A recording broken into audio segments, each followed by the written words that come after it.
بسم اللہ الرحمن الرحیم۔ السلام علیکم۔ پروگرام اختلاف رائے کے ساتھ میں افتخار کاظمی اور 9 مئی کے ملزمان کو سزائیں سنانے کے فیصلے پر عمل درآمد شروع ہو گیا ہے۔ 51 ملزمان کو سنگین مقدمے میں سزا سنا دی گئی ہے۔ گجرانوالہ کی انسداد دہشت گرد کی عدالت نے کن کن افراد کو کتنی سزا دی ہے، اس کی تفصیل آپ کو بتائیں گے، ہمارے ساتھ ہی رہیے۔ اس کے علاوہ اسلام آباد ہائی کورٹ کے 6 ججوں کے ایگزیکٹو اور اداروں پر الزامات کے حوالے سے حکومت نے کمیشن مقرر کر دیا ہے، اور اس ایک رکنی کمیشن کے سربراہ سابق چیف جسٹس سپریم کورٹ تصدق حسین جیلانی ہوں گے۔ کمیشن کے TORs بھی طے کر لیے گئے ہیں، اور اس کا ٹائم فریم اور ٹائم پیریڈ بھی طے کر لیا گیا ہے۔ اس کی ڈیٹیل آپ کو بتائیں گے۔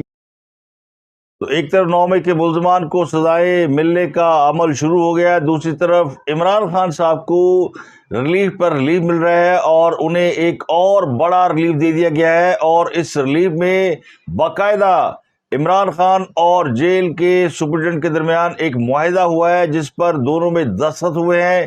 یہ معاہدہ کس نے کیا، کیوں کیا، کس نے کرایا، اور اس معاہدے کے فوائد کیا ہے؟ کیا جیل میں ایک سزا پانے والے قیدی کے ساتھ حکومت وقت کسی معاہدے کی پابند ہے، اور کیا جیلر جو ہے وہ قیدی کی خواہشات پر عمل درآمد کا باؤنڈ ہے؟ کس آئین اور کس قانون میں یہ لکھا ہے، اس پر بات کریں گے۔ اس کے علاوہ پھل، سبزی، گوشت سمیت پرچون اور تھوک فروشوں پر ٹیکس لگانے کی تیاری کی جا رہی ہے۔ بات صرف یہی ختم نہیں ہوتی، بلکہ پیٹرول بھی مہنگا ہونے جا رہا ہے۔ تو پیٹرول کتنا مہنگا ہوگا، کب سے مہنگا ہوگا، اس کی کچھ تفصیلات آپ کو بتائیں گے۔ لیکن بڑی خبر یہ کہ وفاقی کابینہ نے اسلام آباد ہائی کورٹ کے 6 ججوں کے الزامات کی تحقیقات کے لیے جو انہوں نے ایگزیکٹو اور خفیہ اداروں پر لگائے تھے، ان کے حوالے سے ایک انکوائری کمیشن بنانے کا اعلان کیا تھا۔ اس کے سربراہ کا اعلان کر دیا ہے۔ ایک رکنی کمیشن ہے، سابق چیف جسٹس تصدق حسین جیلانی یہ اسلام آباد ہائی کورٹ کے ججز کے الزامات کی تحقیقات کریں گے۔ ذرائع کہتے ہیں کہ اس معاملے میں کل ہی فیصلہ کر لیا گیا تھا، لیکن آج اس پر دوبارہ عام ملاقاتیں کی گئی ہیں، اور جسٹس تصدق حسین جیلانی سے کانسنٹ لینے کے بعد ان کے نام کا اعلان کیا گیا ہے۔ ذرائع کے مطابق کابینہ نے انہیں مکمل مینڈیٹ دے دیا ہے، اور تحقیقات میں انہیں جس ادارے کی مدد درکار ہوگی وہ لے سکتے ہیں۔ تو ذرائع کے مطابق اس انکوائری کمیشن کے TORs بھی طے کر دیے گئے ہیں، اور حکومتی قانونی ٹیم کو ہدایت کی گئی ہے کہ وہ انہیں مکمل فیسیلیٹیٹ کرے۔ چیف جسٹس آف پاکستان کو بھی اس فیصلے سے آگاہ کر دیا گیا ہے۔ اسلام آباد ہائی کورٹ کے 6 ججز نے سپریم جوڈیشل کونسل کو خط میں لکھ کر مطالبہ کیا تھا کہ وہ شوکت صدیقی کے الزامات کی تحقیقات کرائیں، اور عدلیہ کی آزادی میں ہونے والی مداخلت اگر ثابت ہوتی ہے تو یہ بتایا جائے کہ مداخلت کس نے کی۔ اس کے علاوہ کچھ ایسے واقعات بھی کوٹ کیے گئے تھے جس سے ظاہر ہوتا تھا کہ ان 6 ججوں کو خفیہ اداروں کی طرف سے کسی پریشانی کا سامنا ہے۔ ان میں بہت سے ایسے واقعات بھی تحریر کیے گئے تھے جس سے لگتا یوں تھا کہ خفیہ اداروں نے دباؤ ڈال کر ان کے عزیز و اقارب کو تشدد کا نشانہ بنا کر، ان کی مبینہ طور پر غیر اخلاقی ویڈیو بنا کر انہیں بلیک میل کیا۔ تو یہ 6 جج لاہور ہائی کورٹ کے، انہوں نے خط لکھا تھا سپریم جوڈیشل کونسل کو، جس کی اب انکوائری شروع ہو رہی ہے۔ اور اس حوالے سے ایک اور انکشاف بھی ہوا ہے کہ ان 6 ججوں میں سے 3 ججز اپنے موقف سے پیچھے ہٹ چکے ہیں، اور ان کا کہنا ہے کہ ہم نے دیگر 2 سے 3 ججوں کے ساتھ ہونے والے واقعات میں ان کا ساتھ دینے کے لیے اس پر دستخط کیے ہیں۔ تو اب ان ججوں کی تعداد صرف 3 ہے جو یہ کلیم کر رہے ہیں کہ ان کے اوپر دباؤ ڈالا گیا، ان کی غیر اخلاقی ویڈیوز بنائی گئی، یا ان کے رشتہ داروں کو اغوا کیا گیا۔ تو ججز خط انکوائری کمیشن کے سربراہ تصدق حسین جیلانی کون ہے؟ یہ بڑے نامی گرامی جج ہے، اور 2007 میں جب جنرل مشرف نے ایمرجنسی لگائی، جسٹس تصدق حسین جیلانی نے اسے غیر آئینی قرار دیا، بیوروکریسی کو مشرف کا حکم ماننے سے روک دیا تھا، اور تصدق جیلانی ان ججز میں بھی شامل ہے جنہیں مشرف نے ایمرجنسی لگا کر گھر بھیج دیا تھا۔ 2009 کے لانگ مارچ کے بعد وہ بحال ہو گئے تھے۔ یہ اس بینچ میں بھی شامل تھے جنہوں نے مشرف کے افتخار چودھری کے خلاف ریفرنس میں افتخار چودھری کے حق میں فیصلہ دیا تھا۔ تو انہوں نے اس 5 رکنی بینچ کی سربراہی بھی کی تھی جس نے وزیر اعلیٰ پنجاب شہباز شریف کی حکومت کو بحال کیا تھا، اور PCO جج موسیٰ لغاری نے شہباز شریف کو جب وہ وزیر اعلیٰ پنجاب تھے ان کو نااہل قرار دیا تھا، جس کے بعد پنجاب میں پیپلز پارٹی نے گورنر راج لگا دیا تھا۔ آصف زرداری اس وقت صدر پاکستان تھے۔ تصدق حسین جیلانی افتخار چودھری کے اس بینچ کا حصہ نہیں بنے تھے جس بینچ نے یوسف رضا گیلانی کو نااہل قرار دیا تھا، کیونکہ یوسف رضا گیلانی کی اہلیہ تصدق حسین جیلانی کی قریبی عزیزہ ہے اور تصدق حسین جیلانی سابق نگران وزیر خارجہ جلیل عباس جیلانی کے ماموں بھی ہیں۔ تو تصدق حسین جیلانی 1994 سے 2004 تک لاہور ہائی کورٹ کے جج رہے، اس کے بعد 2004 سے 2014 تقریباً 10 سال تک وہ سپریم کورٹ کے جج اور سپریم کورٹ کے جج رہے۔ اپنے 20 سالہ عدالتی کیریئر میں وہ ایک بہترین منصف کے طور پر کام کرتے رہے۔ وکلاء برادری میں بھی ان کی بڑی عزت ہے اور ان کی شہرت جو ہے وہ عالمی ہے، وہ انٹرنیشنل کورٹ آف جسٹس میں بھی بطور جج کام کرتے رہے ہیں۔ تو اتنے کریڈیبل جج کو اب ججز خط انکوائری کمیشن کا سربراہ لگا دیا گیا ہے۔ یہ انکوائری کمیشن عید کے بعد سے اپنے کام کا آغاز کرے گا۔ اس سے پہلے کمیشن کے سربراہ کے لیے جو 3 نام میرے پاس موجود تھے ان میں جسٹس ریٹائرڈ ناصر الملک اور جسٹس ریٹائرڈ تصدق حسین جیلانی کا نام بھی اس میں شامل تھا۔ تو جسٹس ریٹائرڈ جیلانی نے اس حوالے سے گفتگو بھی کی ہے اور انہوں نے بتایا کہ یہ بڑا حساس قسم کا معاملہ ہے، تو عید کے بعد وہ اس کی پروسیڈنگ شروع کریں گے۔ ایک سوال پر انہوں نے یہ جواب دیا ہے کہ یہ اوپن جوڈیشل پروسیڈنگ نہیں ہے، یہ اوپن ہوگی یا نہیں میں ابھی اس پر کچھ نہیں کہوں گا۔ ایک اور خبر، PTI کے رہنما عمران خان اور اڈیالہ جیل کے درمیان ایک معاہدہ طے پا گیا ہے، SOPs طے ہوئے ہیں اور اس پر دستخط بھی ہو گئے ہیں۔ SOPs کے مطابق عمران خان نے جیل میں ملاقاتوں کے لیے 3 فوکل پرسن مقرر کر دیے گئے ہیں اور ان میں بیرسٹر گوہر، شیر افضل مروت اور عمیر نیازی شامل ہیں۔ اس SOP پر باقاعدہ دستخط کیے گئے ہیں جس میں یہ طے پایا ہے کہ سیاسی ملاقاتوں کے لیے ہر فوکل پرسن 2 لوگوں کے نام دے گا اور ہفتے میں 2 روز ملاقات ہوگی۔ منگل کو بانی PTI سے فیملی اور جمعرات کو وکلاء اور دیگر شخصیات کی ملاقات ہوا کرے گی۔ SOPs میں یہ بھی طے کیا گیا ہے کہ عدالتی احکامات پر ملاقات کرنے والوں کا معاملہ عمران خان کی رضامندی سے مشروط ہوگا، یعنی جس سے عمران خان ملنا چاہیں گے وہ ملیں گے، جس سے نہیں ملنا چاہیں گے عدالت نے اگر اجازت دی ہوگی تو ملاقات نہیں ہوگی۔ تو اب جو لوگ بھاگ بھاگ کے عدالتوں میں جا رہے تھے کہ عمران خان سے ملاقات نہیں کرنے دی جا رہی، عدالت اجازت دے، اور آگے سے جیلر جب اندر سے پوچھا تھا تو اگلا بندہ ملنے سے انکار کر دے تو جیلر کیا کرے؟ تو جیل رپورٹ کے مطابق 26 مارچ کو 10، 28 مارچ کو 18 افراد نے عمران خان سے آلریڈی ملاقات کی ہے، تو اس کی ایک ڈیٹیل بھی سامنے آ گئی۔ تو یہ اسلام آباد ہائی کورٹ کے احکامات کے تحت یہ سارا معاہدہ طے پایا ہے اور یہ شاید دنیا کی تاریخ میں انوکھا واقعہ ہے کہ ایک سزا یافتہ قیدی کو اس کی مرضی کے مطابق سہولیات فراہم کی جا رہی ہیں۔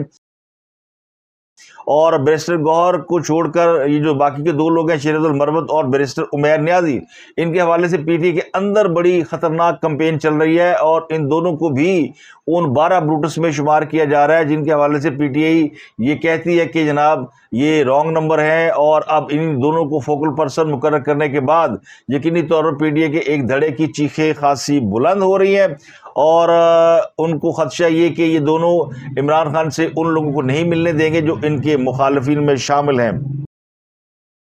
اور تاجروں اور پرچون فروشوں پر ٹیکس لگانے کی تیاری کی جا رہی ہے۔ ٹیکس نیٹ میں توسیع کے لیے حکومت نے ایک تاجر دوست نامی اسکیم متعارف کرانے کا فیصلہ کیا ہے اور ابتدائی طور پر یہ پاکستان کے 6 بڑے شہروں میں اس کا تعارف کرایا جا رہا ہے۔ اس میں پرچون فروشی کے 5 حصے شامل کیے گئے ہیں۔ ابتدائی طور پر جو شہر اس میں شامل ہیں ان میں لاہور، کراچی، راولپنڈی، پشاور، کوئٹہ اور اسلام آباد شامل ہیں۔ تاجر دو اسکیم کا مقصد ٹیکس نیٹ میں یا ٹیکس نیٹ سے باہر تاجروں کو اس نیٹ کے اندر لانا ہے، انہیں رجسٹر کرنا ہے۔ اسکیم کے تحت دکانداروں کو آمدن کا ریکارڈ جو ہے وہ ڈائریکٹ FBR کو جائے گا، جس سے سالانہ آمدن کے مطابق ٹیکس وصول کیا جا سکے گا۔ حکومت کا خیال یہ کہ اس سے وہ 100 ارب ماہانہ کما لیں گے، جبکہ دوسرے مرحلے میں اس کا دائرہ کار دیگر شہروں تک پھیلایا جائے گا اور سالانہ 300 ارب روپے کی آمدن یعنی 1 ارب ڈالر یا سوا ارب ڈالر کی آمدن اس سے متوقع ہے۔ اب اس کے دائرہ کار میں جو لوگ آ رہے ہیں، جو اس میں شامل ہیں، جن کے اوپر ٹیکس لگے گا، ان میں جو پھل بیچنے والے ہیں، سبزیاں بیچنے والے ہیں، گوشت بیچنے والے ہیں، فرنیچر ہیں، اور یہ جو انٹیریئر ڈیزائننگ کے، ایکسٹیریئر ڈیزائنر کے، آرائش کے جو شو روم ہے، زیورات، کاسمیٹکس، میڈیکل ہارڈ ویئر کے جو سٹور ہوتے ہیں، یہ سب اس میں شامل ہیں۔ تو جتنے نان فائلرز ہیں ان کو اس رجسٹریشن مہم کے تحت رجسٹر کیا جائے گا، اور ایک ایپ بنائی جائے گی جس کے ذریعے، یعنی جو موبائل پر ایپ آپریٹ کرے گی اس کے ذریعے یہ لوگ رجسٹرڈ ہوں گے۔ آخری تاریخ جو اس کی رجسٹریشن کی ہے وہ 30 اپریل 2024 مقرر کی گئی ہے۔ جو لوگ رجسٹریشن نہیں کرائیں گے ان کے اوپر چھاپے پڑیں گے، ان کو جرمانے ہوں گے اور بھاری جرمانے ہوں گے۔ تو اس میں تاجر، دکاندار، تھوک فروش، پرچون فروش، ڈیلرز، مینوفیکچرز جو پرچون فروشی بھی کرتے ہیں، اور یا وہ لوگ جو کہ اشیاء کی لین دین کا کاروبار کرتے ہیں اس میں شامل ہیں۔ تو حکومت نے جو کاروباری طبقہ ہے اس کو رجسٹر کرنے کے لیے اس کا نام تاجر دوست اسکیم رکھا ہے۔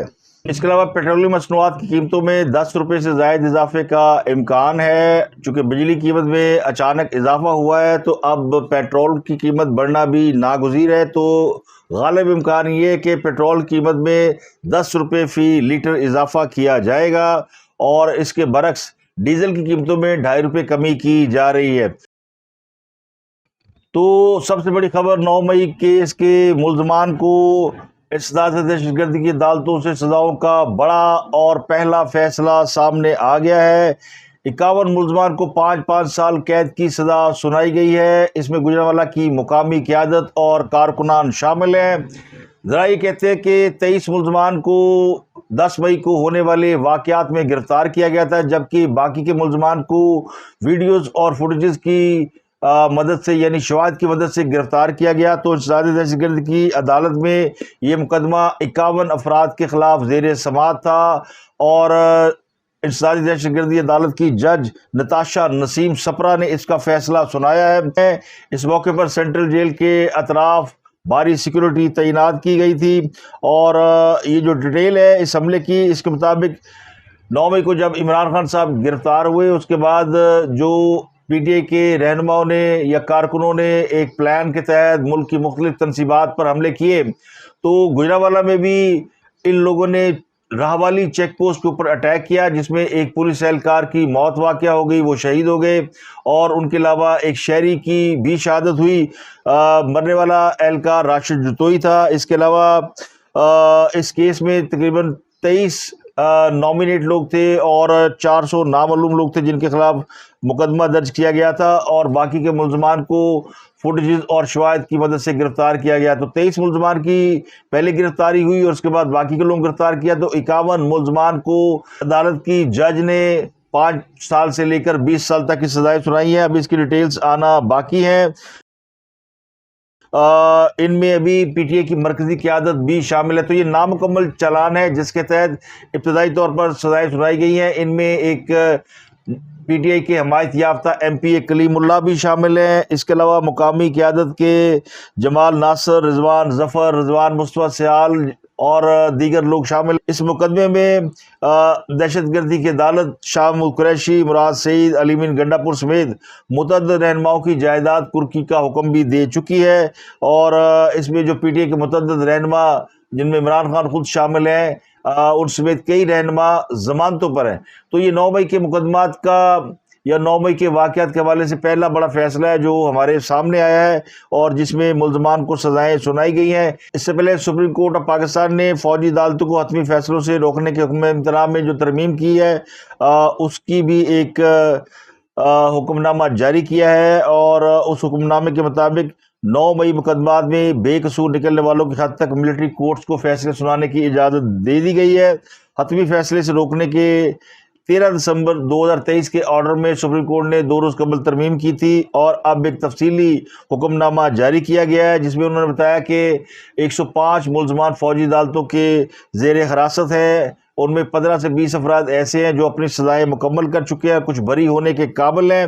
تو عدالت نے یہ کہا کہ جن کی سزائیں پوری ہو چکی ہیں یا جن کو کم سزا سنائی گئی ہے ان کے فیصلے جاری کر دیے جائیں تاکہ وہ عید سے پہلے اپنے گھروں تک پہنچ سکیں۔ تو عدالت نے بے قصور افراد کی رہائی یقینی بنانے کے لیے 13 دسمبر 2023 کے حکم امتناع میں ترمیم کر دی تھی. یعنی پچھلا حکم یہ تھا کہ فیصلے سنائے نہ جائیں، اور جو ترمیم کی اس میں کہا تھا کہ جن کی سزائیں کم ہیں اور جن کے بارے میں یہ امکان ہے کہ وہ اس سے قبل رہا ہو سکتے ہیں، ان کے فیصلے سنا دیے جائیں. تو تمام فریقین کی رضامندی سے یہ فیصلے سنانے کی اجازت دی جاتی ہے. فوجی عدالتوں کے فیصلے سپریم کورٹ میں زیر التوا اپیلوں کے فیصلے سے مشروط ہوں گے. تو یہ وہ فیصلہ تھا جو کہ فوجی عدالتوں نے کیا تھا. آج اس کی ڈیٹیل بھی جاری کر دی گئی ہے، جبکہ انسداد دہشت گردی کی عدالت نے جو کہ فوجی عدالت نہیں ہے لیکن انہوں نے بھی 9 مئی کے حوالے سے ایک اہم مقدمے کا فیصلہ سنا دیا ہے. اور یہ جو تاثر پھیل رہا تھا کہ 9 مئی کے مقدمات میں یا 9 مئی کے ملزمان کے لیے بڑا ہی سافٹ کارنر ہے، ان کو ریلیف مل رہے ہیں، اس سے اس تاثر کی مکمل طور پر نفی ہوتی ہے. لیکن سوال اپنی جگہ موجود رہے گا کہ یہ تو ورکر ہیں، یہ تو کارکنان ہیں، یہ تو لیڈرشپ کے کہنے میں یا ان کے بہکانے میں یا ان کی محبت میں بہک گئے تھے یا جذبات میں بہک گئے تھے یا اپنے ہوش کھو بیٹھے تھے. لیکن جو اصل ملزم ہیں، جنہوں نے پلاننگ کی، جنہوں نے یہ سارا ان کو پرووک کیا اور اس طرف مائل کیا، ان کو سزائیں کب ہوں گی؟ یہ ہے وہ اصل سوال جو کہ لوگ پوچھتے ہیں. تو اب تک کے لیے اتنی آپ سے ملاقات ہوتی ہے. اگلے ولاگ میں اپنے گرد نواز لوگوں کا بہت خیال رکھیے گا.